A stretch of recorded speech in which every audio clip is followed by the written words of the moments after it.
This show is presented by Telenor. और आज दो मैच खेले गए, डबल हेडर था। पहला मुल्तान और क्वेटा के दरमियान हुआ, जो कि क्वेटा ग्लैडिएटर बहुत बहुत नैरोली जो है जीत गया आखिरी ओवर के हीरोइक्स से हसन नवाज के। उस पर ज़रूर बात करेंगे। और दूसरा ऑल इम्पॉर्टेंट गेम जिस पे सब पूरे पाकिस्तान की जो पीएसएल फॉलो कर रहे हैं उनकी जो नज़र थी और फुल हाउस भी देखने के लिए मिला, वो था लाहौर कलंदर और पेशावर ज़ल्मी का। वो लाहौर कलंदर ने जीत लिया है और ये वो मैच था कि बड़े ज़्यादा स्कोर सेटल करने वाले थे लाहौर कलंदर की तरफ से भी। वो ये था कि जो एक मैच मुल्तान सुल्तान के साथ पेशावर ज़ल्मी का हुआ, उसमें मुल्तान सुल्तान ने जो 7 अनएक्सपेक्टेड चेंजिंग्स किए, उसके बाद जो है वो लाहौर को बहुत डेंट पहुंचा उस जीत का जो पेशावर ज़ल्मी को मिली थी। और इनके डगआउट से भी जो खबरें थी, दे वर नॉट हैप्पी।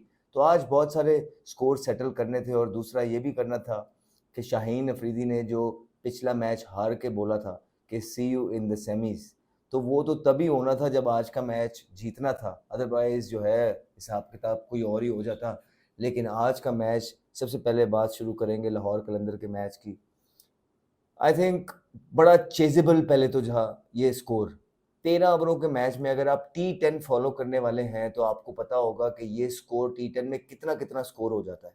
ठीक है, और वो चेज होता है। फिर पिंडी के पिच पे जहाँ पे 20 ओवरों के मैच में 240, 250, 260 भी हो जाता है, तो वहां पे आप एक्सपेक्ट करते हैं कि 150 जैसा मॉडेस्ट टारगेट, जो एक टाइम पे लग रहा था जब लाहौर कलंदर के ओपनर्स खेल रहे थे, स्पेशली फ़खर जमान, तो लग रहा था कि ये स्कोर जाके 180 190 तक पहुंचना चाहिए। लेकिन उसके बाद ज़बरदस्त कमबैक किया पेशावर ज़ल्मी के बॉलर्स ने और उनको रिस्ट्रिक्ट किया 150 पे। तो और फ़खर ज़मान की एक और 50 हमने आज 3 चांस उनको गालिबन मिले, लेकिन जो अर्ली ऑन स्लॉट उन्होंने किया आके, उन्होंने बिल्कुल जो है बैकफुट पे किया शुरू के अंदर। पेशावर ज़ल्मी को चारों तरफ शॉट लगाए और लंबे-लंबे छिक्के भी मारे, ज़बरदस्त छिक्के भी मारे उन्होंने और उनका अच्छा कैमियो में साथ दिया।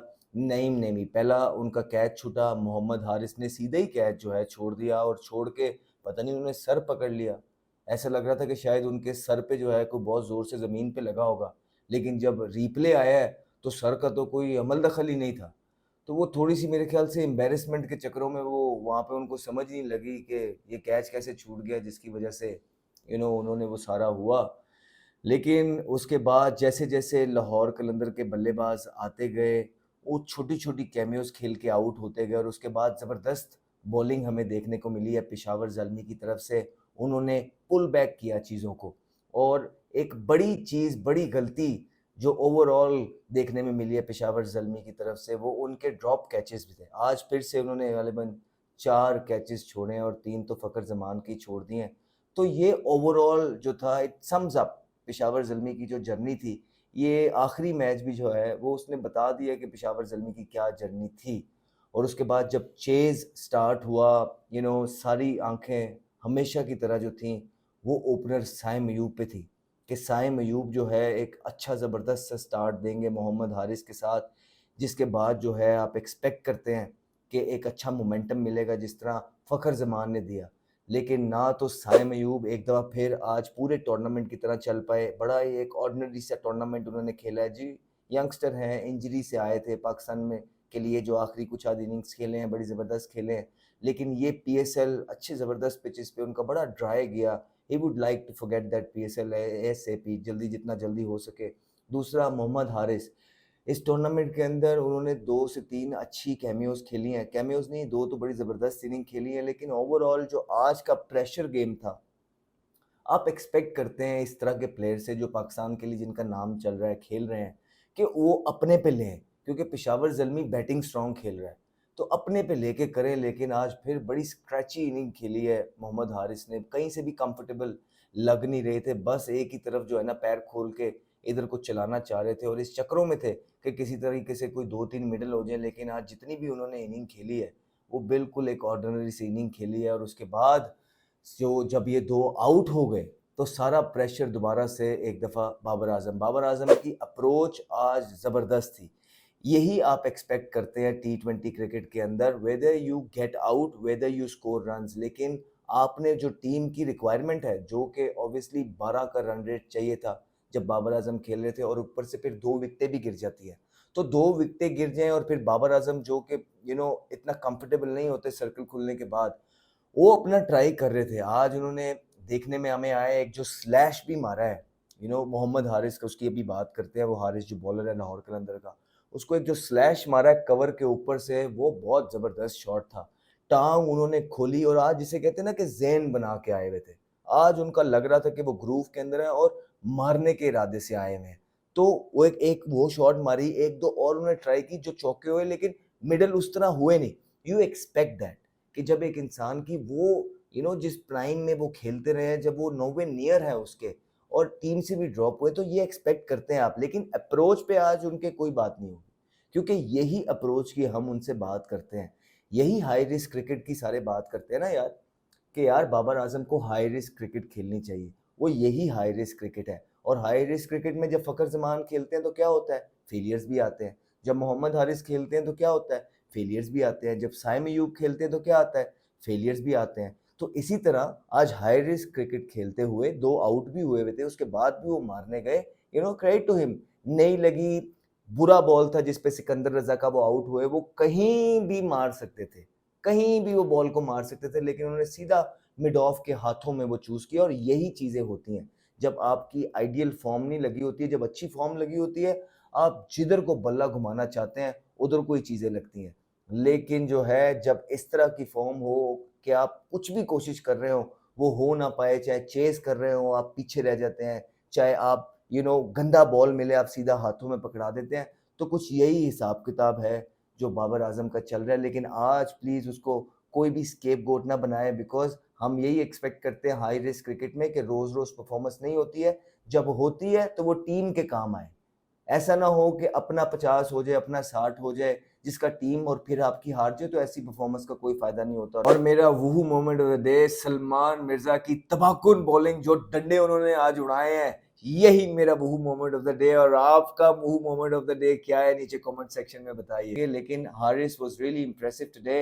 एक ओवर जो है उन्होंने थोड़ा शॉर्ट किया, लेकिन उसके बाद जो उन्होंने कमबैक किया है, उसके अंदर उन्होंने बड़ा निपी बॉल किया और स्पेशली जो फॉरनर थे वो आए, पहली बॉल पे ही उनके डंडे चटकाए। बिल्कुल उसको उस बॉल का तो समझ ही नहीं आया कि बॉल ये निकला कहाँ से है, कहाँ से नहीं निकला। लेकिन पेशावर ज़ल्मी का जो सफ़र है, इस हार के साथ ख़त्म होता है। और थ्रू आउट ओवरऑल जो है इनकी जो परफ़ॉर्मेंसेज़ रही हैं, वो बिल्कुल इतनी काबिल ज़िक्र कोई इनकी परफ़ॉर्मेंस रही नहीं है। थ्रू आउट अगर आप देखें, एक बॉलर शॉट खेलते रहे हैं। थ्रू आउट हमने कोशिश की मैसेज पहुँचाने की कि हाँ यार, अगर आपने कोई खेलना है, तो एक तो आपको पावर प्ले के अंदर अपनी अप्रोच ठीक करनी पड़ेगी। दूसरा, आपको जो है मॉडर्न डे क्रिकेट खेलनी पड़ेगी, जो कि पेशावर ज़ल्मी ने नहीं खेली है। तीसरा, वो हमेशा से इस पूरे टूर्नामेंट के अंदर एक बॉलर शॉट खेले जिसका इनको सबसे ज़्यादा नुकसान उठाना पड़ा है, सबसे ज़्यादा। जितनी भी टीमें इस टूर्नामेंट के अंदर एक बॉलर शॉट खेली हैं, उन्होंने इसका फ़ायदे से ज़्यादा जो है नुकसान ही। और फिर कुछ डिसीजन इस तरह के, जिस तरह पिछले मैच के अंदर टॉस जीत के बैटिंग फ्रेंडली पिच पे, जहाँ डेविड वार्नर भी कह रहा था कि मेजर है तो अगर टॉस जीत भी जाता तो बैटिंग करता, वहाँ पेशावर ज़ल्मी ने बॉलिंग की और 240 स्कोर जो है ना ऑलमोस्ट उन्होंने करवा लिया। तो इस तरह के जो डिसीजंस हैं, ये पेशावर ज़ल्मी लेकर हुआ आया है, लेकिन उनको मौका दिया, चांस दिया। जब मुल्तान सुल्तान आया मैच खेलने, 7 चेंजिंग करके उन्होंने एक आसान मैच जीतने का जो है मौका दिया पेशावर ज़ल्मी को, और पेशावर ज़ल्मी वो मैच जीत के दोबारा से इसके चांसेस अलाइव थे। और ये डू एंड डाई मैच जो था, जिस पे सारे पाकिस्तान की नज़र थी कि ये कौन जीतता है, लाहौर कलंदर ने बिल्कुल मार्का मारा और पेशावर ज़ल्मी का जो है वो सफ़र इस पीएसएल में ख़त्म हो गया। 2 बॉटम की टीम्स, एक मुल्तान सुल्तान जिसके कप्तान रिजवान थे, वो जो है बिल्कुल 10 मैचों में एक ही मैच जीत सकी। और उसके बाद जो है पेशावर ज़ल्मी जो उनसे एक स्टेप ऊपर हैं। 2 टीमें जो पाकिस्तान के कप्तान रहे हैं पीछे और सारे डिसीजंस लेते रहे हैं पिछले 4-5 साल से, आप देखिए कि दोनों जो टीमें हैं, अनफॉर्चुनेट अनलकी होंगे, वो अपने आप को बड़ा अनलकी भी फील कर रहे होंगे कि ये लोग कहाँ बॉटम पे फिनिश किया, बिकॉज इनसे परफॉर्मेंसेस रिक्वायर्ड थी, इनसे मैच विनिंग परफॉर्मेंसेस रिक्वायर्ड थी। वो चाह रहे होंगे, क्योंकि ये दोनों प्लेयर जो हैं अभी पाकिस्तान क्रिकेट टीम से बाहर हुए हैं। और जब आप बाहर होते हैं तो आप ये चाहते हैं आप परफॉर्मेंस करें, लेकिन उतनी अंदर एंड परफॉर्मेंस भी वो जिस वजह से आपको पाकिस्तान टीम से निकाला हो, आपको बायर किया, आपको बायर स्ट्राइक रेट की वजह से किया था। और अगर आप दोनों प्लेयर्स का स्ट्राइक रेट देखें, पिछला मैच निकाल के बाबर आजम का strike rate through out PSL में अच्छी पिचेस पे इन इस तरह के स्टैंडर्ड पे 109 का था। और उससे ज़्यादा जो बात मुझे आज के मैच की नहीं, ओवरऑल बात कर रहा हूँ, बाबर ने वो कोशिश ही नहीं की। एक होता है ना कोशिश करते हुए, जिस तरह आज कर रहे थे, आउट हो जाए तो इंसान कहता है नहीं यार ठीक है, ही इज ट्राइंग, इंसान लिवरेज देता है। लेकिन जब आपको पाकिस्तान टीम में भी आप इस अप्रोच की वजह से टीम को इतना नुकसान हुआ है और आपको बाहर भी कर दिया गया और उसके बाद आप पीएसएल में भी आ रहे हैं, तो नथिंग हैज चेंज। आपने वो शो ही नहीं किया इंटेंट के ओके, आपने चिन पे लिया। और same has happened with Mohammad Rizwan as well. उन्होंने भी कोई भी एग्रेशन शो नहीं किया अपनी बैटिंग के अंदर, कोई मैसेज देना नहीं चाहा सिलेक्टर्स को कि यार I still have it in me. अपने स्कोर तो उन्होंने शुरू के अंदर किए, लेकिन चारों कोनों से तनकीद उन्होंने जो है ना बटोरी। और दूसरी तरफ जो है मैच अगर आप देखेंगे क्वेटा ग्लैडिएटर्स और मुल्तान सुल्तान का, मुल्तान सुल्तान ने आज जो है ग्रेड 2 से प्लेयर खिला दिए। उन्होंने तो बिल्कुल ही कश्मीर प्रीमियर लीग बना दिया आज पीएसएल को। जो रही सही कसर रह गई थी वो आज मुल्तान सुल्तान की मैनेजमेंट ने पूरी कर दी है। आपको पता है कि इस प्लेटफॉर्म के लिए लोग तरसते हैं। ये one step away to Pakistan गिना जाता है, जो कि गलत है। Domestic should be the criteria, लेकिन हमारे लोग इसी को अभी भी मानते हैं। और वहाँ पे आपने ग्रेड 2 के player, we are all for it, youngsters को मौका मिलना चाहिए, हम कहते हैं, लेकिन there is a way of doing everything. आपने अपने जो फॉरेनर्स हैं वो बुलाए नहीं, जो सही मेन टीम है वो खिलाई नहीं, आपने अपनी कोई इधर उधर से उठा के ग्रेड 2 के प्लेयर जो है ना आपने खिला दिए हैं। ये आपने एक लास्ट कॉफिन जो था ना, नेल जो था ना कॉफिन पे, वो आपने लगा दिया ये हरकत करके। मुल्तान सुल्तान ने थ्रू आउट इस टूर्नामेंट के अंदर परफॉर्मेंसेस बेशक उनकी रही हो ना रही हो, लेकिन ये हरकतें वो करते रहे हैं। कभी किट का एक ना होना, कभी पीएसएल की मैनेजमेंट के अगेंस्ट बयान देना, कभी जो है ना पिशावर के अगेंस्ट जो है ना 7 अनएक्सपेक्टेड चेंजिंग्स करना। और उसके बाद जब वो बाहर हो गए थे और अपना आखिरी मैच खेलने के लिए इतने ज़्यादा ग्रेड 2 के प्लेयर्स बुला के उनको खेलना, तो ये सारा कुछ ही हमने इस सीज़न के अंदर देख लिया है मुल्तान सुल्तान से। और जो पीएसएल की मैनेजमेंट है वो बिल्कुल बेबस और वीक नज़र आई मुल्तान सुल्तान के सामने।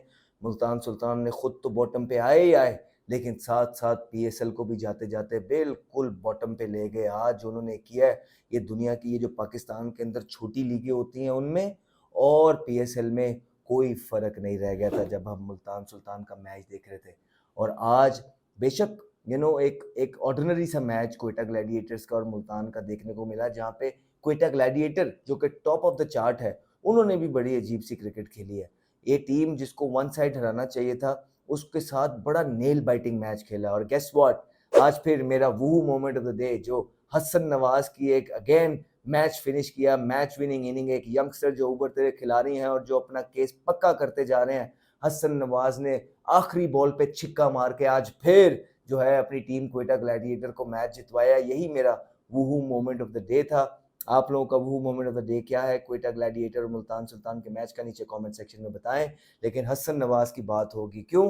क्योंकि एक उभरते हुए नौजवान खिलाड़ी है उस मुल्क के अंदर जहाँ पे बहुत लोग कहते हैं कि यहाँ तो प्लेयर ही नहीं है, यहाँ टैलेंट नहीं है। उस मुल्क के अंदर जहाँ पे जो 6-6 साल 7-7 साल से खेल रहे हैं, वो आज भी 4 साल पुरानी क्रिकेट खेल रहे हैं टी20 के अंदर। वहाँ पे इस तरह के नौजवान जो हैं वो बता रहे हैं कि किस तरफ पाकिस्तान की क्रिकेट जानी चाहिए और दुनिया किधर मूव कर रहा है। उनका इंटेंट, उनकी एबिलिटी, उनके छिक्के, खड़े खड़े जो छिक्के मारते हैं, 2 मैच पिछले 3 मैचों में से उन्होंने फिनिश किए हैं और उसके बाद एक सेंचुरी भी की है। क्या ज़बरदस्त टैलेंट है। और उम्मीद करते हैं कि वो इसी तरह की अपनी फॉर्म जो है वो पाकिस्तान के लिए भी लेके जाएंगे। लेकिन याद रखिए, यहाँ पे वो इसलिए मिडिल ऑर्डर के अंदर खेल रहे हैं क्योंकि उनके कप्तान साउथ शकील क्वेटा ग्लैडिएटर्स की तरफ से ओपन कर रहे हैं, तो उनकी जगह यहीं पे बन रही है। लेकिन पाकिस्तान टीम के अंदर ये एक टॉप ऑर्डर के बैटर हैं, इनको टॉप ऑर्डर में ही खेलना चाहिए। इन पाकिस्तान के पास 5 प्लेयर हैं, फ़खर जमान, साइम अयूब, साहिबजादा फरहान, हसन नवाज और मोहम्मद हारिस। आपने ये 5 को स्क्वाड के अंदर रखना है और बीच में से 3 को खिलाना है। आपने ये नहीं करना कि ये पाँचों के पाँचों को खिला के और एक ही सीरीज़ में सारे भुगता दें, नहीं। मिडिल ऑर्डर के अंदर मिडिल ऑर्डर ढूंढें जो खेलेगा, जिसको पता है कि किस तरह खेलनी है वो क्रिकेट। आपके पास इस तरह के प्लेयर, लेकिन मसला ये है आप कहाँ से ढूंढेंगे? जिन लोगों के हाथ में आपने क्रिकेट दी हुई थी और जो यहाँ कप्तान थे, उन्होंने जो करंट टीम के यंगस्टर खेल रहे हैं उनको तो बेंच गर्म करवाते रहे, उनका तो कोई साथ ही नहीं देना गवारा किया। तो इसलिए आप लोगों को भी मुश्किल होती है। आप ही के लिए हुए डिसीजन है जो अब आपको ही मुश्किल में डाल रहे हैं। ये डिसीजंस आप लोगों ने जल्दी-जल्दी देखने हैं। अगले साल बहुत सारी चीज़ें ठीक करनी है और पीसीबी को और पीएसएल मैनेजमेंट को जोड़ना ही पड़ेगा पीएसएल के ओनर्स के साथ और एक लाएमल बनाना पड़ेगा जहाँ पे न्यू फेसेस जो हैं वो लेके आए जाएँ और उनको जो है पीएसएल का ब्रांड बना के पेश किया जाए। अदरवाइज़ ये प्लेयर्स तो अब टीम के अंदर भी मुश्किल हो गए हैं रहना और आजकल की जो क्रिकेट है वो खेल नहीं रहे, आउटडेटेड क्रिकेट खेलते हुए आए हैं। तो ये 2 मैच थे हमारे आज के जिसमें से क्वेटा ग्लैडिएटर ने बड़ा नैरो जीता। मुझे लगता है कि अपने लिए खुद ही मुश्किलें जो हैं उन्होंने क्रिएट की हैं इस मैच के अंदर जो मुल्तान सुल्तान के था। एंड ओवरऑल एक बड़ी कोई गंदी सी जर्नी ख़त्म हुई मुल्तान सुल्तान की। वो बिल्कुल एक ही मैच जीत पाए, किसी भी सवाल का जवाब था नहीं सिवाय एक्सक्यूज़ेज़ के और अपनी टीम के ही प्लेयर्स के बारे में कॉन्फ्रेंसेस में इधर-उधर की बातें करने के और कुछ देखने को मिला नहीं मुल्तान सुल्तान की तरफ से सिवाय 5 प्लेयर डोमेस्टिक के खिला देना और जो है ना 7 प्लेयरों को बाहर बिठा देना और दूसरा जो है ना पावर प्ले के अंदर जो है वही आउटडेटेड क्रिकेट खेलना और अपने पर्सनल माइलस्टोन्स को टीम के माइलस्टोन से ऊपर रखना। इसी तरह का कुछ सीज़न रहा है और कुछ बहुत ही मिलता-जुलता सीज़न रहा है। सेम चीज़ें आपको देखने में मिलेंगी पेशावर ज़ल्मी की तरफ से जो आपको मुल्तान सुल्तान में देखने को मिली हैं, जो मसले-मसाइल वही आपको मसले-मसाइल जो है ना पेशावर ज़ल्मी से मिलेंगे और आप टीमों के प्लेयर से भी बात करेंगे ना, तो वो सारे यही बात कह रहे हैं। इसलिए फिर टीमें एक होके नहीं खेलती हैं। हमने आपको बोला था कि बहुत कम कप्तान हमने देखे हैं कि जो हर प्रेस कॉन्फ्रेंस में आके अपनी टीम के प्लेयरों को उड़ाई जाए और अपने बारे में कोई बात ना करें, तो फिर टीम आपको रिस्पॉन्स नहीं करती है। वो टीम ये सारी चीज़ें सुन रही होती है और आपके पीछे बातें कर रही होती है कि यार आप कर क्या रहे हैं? वो फिर मजबूरी से खेलते हैं आके, उनको पता लग जाता है कि यार ये तो सब कुछ हम पे ही डाली जा रहे हैं और खुद उनको ये लगता है कि खुद जो थे कप्तान, वो उस तरह की क्रिकेट खेल नहीं रहे थे कि जो टीम को फ़ायदा पहुँचाए और घूम फिर के कभी कैचेस ड्रॉप, कभी बॉलिंग ऐसी, कभी दूसरे बैट्समैन अपने बारे में कप्तानों में बात नहीं की और लीडर वही होता है जो अपने बारे में बात करे। आप जितने भी दुनिया के बड़े लीडर्स देखेंगे जिसमें से आप इमरान खान को देखेंगे, स्टीव वॉ को देखेंगे, आप रिकी पॉन्टिंग की बात करेंगे, ग्रैम स्मिथ की बात करेंगे, एथरटन की बात करेंगे, ये सबसे पहले अपने से स्टार्ट करते हैं और ये अपने प्लेयर्स को पब्लिकली कभी भी ह्यूमिलिएट नहीं करते। इन्होंने कभी ऐसा नहीं किया इसलिए ये ग्रेट कैप्टन्स भी बने। एमएस धोनी की मिसाल आपके सामने है। लेकिन यहाँ पे जो है हर गुज़रते हुए दिन के साथ एक नया एक्सक्यूज़ सुनने को मिला इन दोनों टीमों से। ख़ैर अब ये मामला भी बिलाखिर ख़त्म हुआ, एक्सक्यूज़ का मामला भी ख़त्म हुआ और बिल्कुल जो डिज़र्विंग 4 सेमीफ़ाइनलिस्ट थे, वो पहुँच गए हैं जो कि अब क्वेटा ग्लैडिएटर्स, लाहौर कलंदर, इस्लामाबाद और चौथी टीम मुंबई यूनाइटेड। ये 4 टीमें जो हैं आपकी थ्रू कर गई हैं और 2 टीमें पेशावर ज़ल्मी और मुल्तान सुल्तान को टाटा बाय बाय हो गया। You guys can also win exciting prizes by Telenor such as signed merchandise, bats, balls, PSL t-shirts, all signed by me, just like this.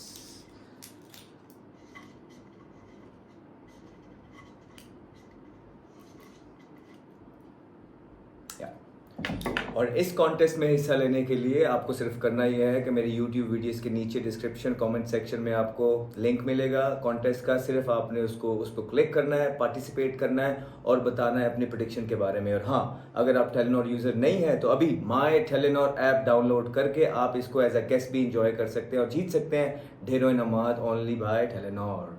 All the best. Want to know my prediction for tomorrow's match? You can find it out exclusively on my Telenor app tomorrow.